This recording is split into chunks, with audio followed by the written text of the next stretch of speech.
ఈరోజు చంద్రబాబు నాయుడు గారి ఇంటి దగ్గరికి నిరసన తెలియజేయడానికి వెళ్ళిన కేసు సంబంధించి పోలీస్ అధికారులు నోటీస్ ఇచ్చారు. ఆ ప్రశ్నలకి వారు అడిగిన దానికి సమాధానం చెప్పడం మీదట జరిగిన వాస్తవాలని నేను ఎందుకు చంద్రబాబు నాయుడు గారి దగ్గరికి ఇంటి దగ్గరికి వెళ్ళవలసి వచ్చింది, ఎందుకు నిరసన తెలియజేయవలసి వచ్చింది, ఆ పరిణామాలన్నీ కూడా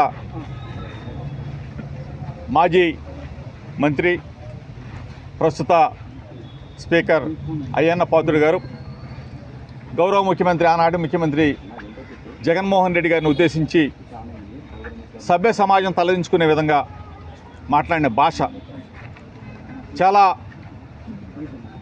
అప్రతిష్ట పాలు చేసే విధంగా, రాజకీయ వ్యవస్థని దిగజార్చే విధంగా నా కొడక, అట్ట నా కొడక, ఇట్ట నా కొడక అని చెప్పేసి చాలా చండాలంగా మాట్లాడిన భాషకి నా మనసు చెలించింది. కాబట్టి రాజకీయాల్లో ఇటువంటి వ్యక్తులు కూడా ఉంటారా? ముఖ్యమంత్రిని పట్టుకొని అట్టనా కొడక, ఇట్టనా కొడక, అమ్మ నా బూతులు తిట్టే సాంప్రదాయం కరెక్టా అని చెప్పేసి మనసు చివుమంది. చంద్రబాబు నాయుడు గారి దగ్గరికి వెళ్ళి తెలియజెప్తే 40 సంవత్సరాల సుదీర్ఘ అనుభవం ఉన్న చంద్రబాబు నాయుడు గారు అన్న అటువంటి వ్యక్తుల్ని మందలిస్తాడు. మందలిస్తే రాజకీయాల్లో కొంచెం విలువలు పెరుగుతాయన్న ఉద్దేశంతో ఆ రోజున చంద్రబాబు నాయుడు గారి ఇంటి దగ్గరికి వెళ్ళి నిరసన తెలియజేద్దామని చెప్పేసి వెళ్ళిన సందర్భంలో అక్కడ వెళ్ళిన నా మీదే దాడి జరగటం, నాతో పాటు వచ్చిన వాళ్ళని కొట్టడం, నా కారుని ధ్వంసం చేయడం, ఇవన్నీ కూడా జరిగిన పరిస్థితులన్నీ కూడా మీడియా ద్వారా ప్రజలందరూ కూడా చూశారు. నేను ఇప్పటికీ చెప్తా ఉన్నాను, రాజకీయాల్లో విలువలు, విశ్వసనీయత అవసరం. ఈరోజు గతంలో మేమున్నాం, ఈరోజు మీరు వచ్చారు. మిమ్మల్ని ప్రజలు చాలా బ్రహ్మాండమైన మ్యాండేట్ గెలిపించారు. మీరు చేయవలసిన బాధ్యతలు చాలా ఉన్నాయి.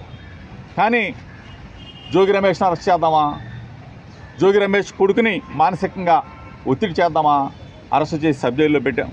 ఇవన్నీ క్షణికావేశం, మనం ఆనందం పొందటానికి పనికొచ్చాయి తప్ప చరిత్ర మరీ పునరావృతం అవుతుంది. దయచేసి పాలకులు ఆలోచన చేసుకోమని అడుగుతా ఉన్నాను. ఇది కక్ష సాధింపు కుట్రలతో రాజకీయాలు చేస్తే మరలా మీరు మనుగడ సాధించలేదు.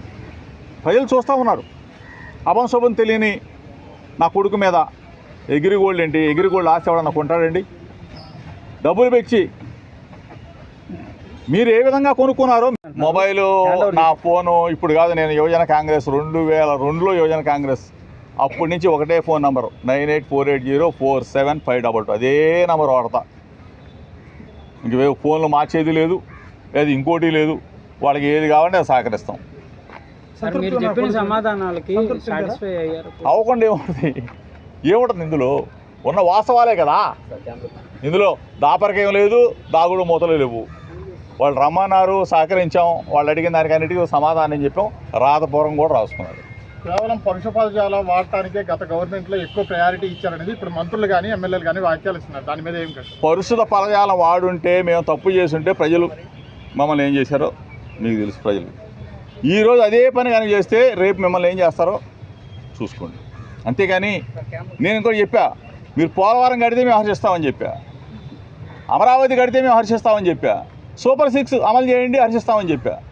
కానీ దాని గురించి ఆలోచన చేయకుండా రెడ్ బుక్ తీయాలా, జోగి రమేష్ను బొక్కలు వేయాలా, జోగి రమేష్ కొడుకుని అన్యాయంగా ఇరికించాలా, ఇది కరెక్ట్ కాదు కదా, ఇది మంచిది కాదు కదా.